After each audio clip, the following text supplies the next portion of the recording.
speaking renaissance. English is a combination of science and art.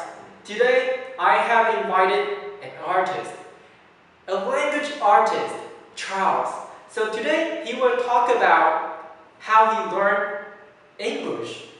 So now let me give you the chance to briefly introduce yourself. Hello everybody, my name is Charles and I'm a master's student here in Taiwan.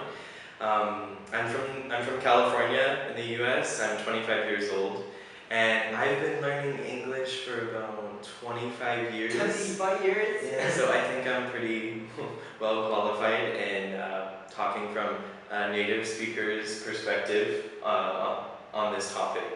Yes, today the first question is, what is good English? Yeah, so this is an interesting question because this is going to vary for every person that you ask, every native speaker that you ask. For me personally, I think I'm not as critical when it comes to telling somebody, oh, your English is good or not. But I think I could simplify it into a couple of linguistic aspects. So for pronunciation, I would consider their English good if I don't have to strain to understand what they're trying to say to me, just based on their pronunciation. They will also, for vocabulary, they will have a solid foundation of vocabulary in like more basic topics, more just like everyday life, nothing too complicated. Like I would not expect them to be able to talk about certain historical things that have happened in the world or in the US more specifically. And then as far as grammar, I feel like I would be least strict with, that least critical, just as long as they can get their message across in a clear way, just for communication. Yeah, so I think that's what I would consider good English, but it's always going to vary case by case basis. Yeah. So that's how you evaluated my English, because I remember 2 years ago you talked to me, Brandon, your English is good, and I was like, what? My English is good, because I have heard one of my teachers, he said, when an American talks to you and said, your English is good, you should go back home and cry for a few days. And simply, I don't exactly know, what do you mean good? Because in Taiwan, a lot of people, they want to have native-like English. Does that matter? Native-like English. I don't think native-like English matters, in most situations. Unless, of course, you're trying to get some sort of job where a native level of English is necessary, or maybe you want to, even if you want to move to an English-speaking country, it doesn't need to be native level as soon as you move there, So I think, it just, in the end, it just comes down to being able to communicate your ideas to somebody else, whether it be in a more efficient way or less efficient way. It doesn't matter too much. You just need to be able to get your message across. Yeah. So did you hear something? The key word is to be able to get your message across to someone, to your interlocutor. So get the message across to someone. Yeah. It's the most important thing. And that's using your language abilities, because of course there are other ways to communicate. You can use lots of hand gestures, lots of body language. Yeah, there are other strategies, but so for good English, I think it's important to rely on your language abilities, and that would be considered good. Hey Charles, can you briefly define what is native-like English? Okay, so some of the things that I consider in determining if somebody sounds native-like, it's interesting because for pronunciation, it's not totally, for me personally, it's not totally necessary that they have the same exact accent that native speakers have. because I have some friends back in the U.S. that they speak native English, but they have a certain accent, or their pronunciation is not always accurate according to the standard. But I would certainly consider their native tongue English, or they have very native-like English.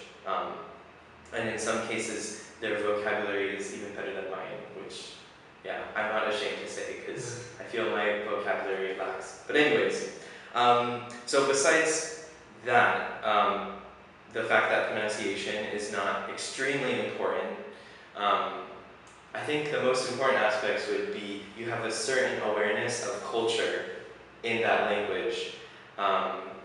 So you're able to talk about very specific references to everyday, so in my case, American society, or things that are important to American people, or just certain events, or even like commercials, for example, that all native speakers know.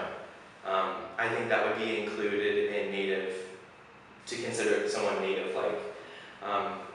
And also the use of colloquial expressions. Colloquial expression. Yeah, having that just like a more innate ability to apply the correct colloquial expressions in the right situations. Yeah, Can you give us like an example colloquial expression? What is that?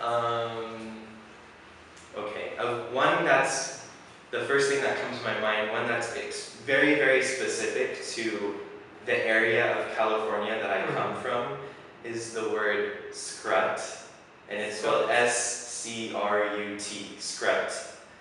This word can actually be an adjective, a noun, and a verb. Scrut, yeah, and it just means, if you use it as a verb, it just means you eat something very quickly. Very quickly. It's like you're like devouring. Yeah, devour. Exactly. It would be like devour. As a noun, it refers to food that's really delicious, and as an adjective, it just means delicious.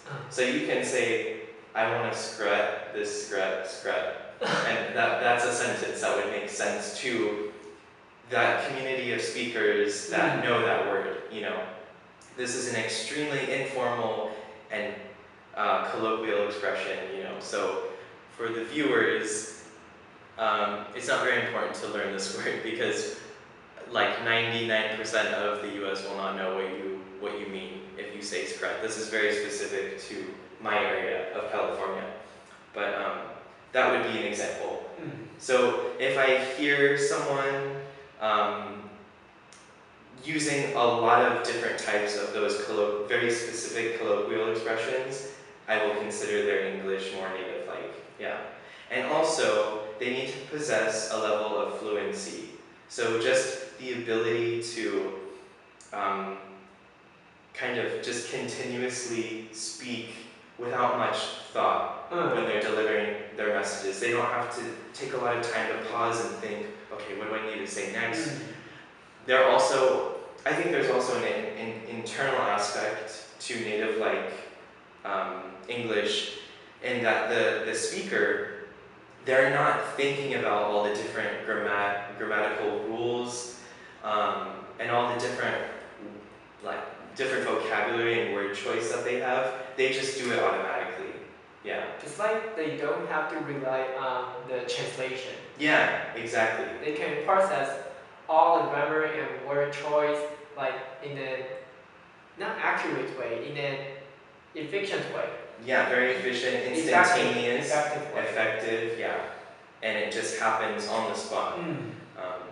Yeah, so I think those are some of the characteristics that I would look for to consider somebody's English native-like. But as I mentioned before, what it really comes down to is just communication and being able to get across your message.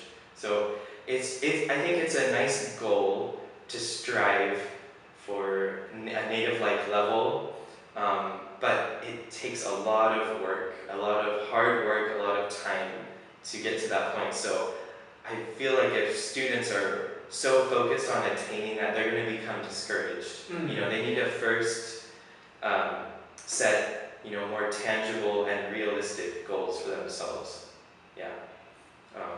Yeah. So that's what I would consider native-like English. It sounds like we need to train ourselves to be able to think in English. That's the more feasible part that we can do.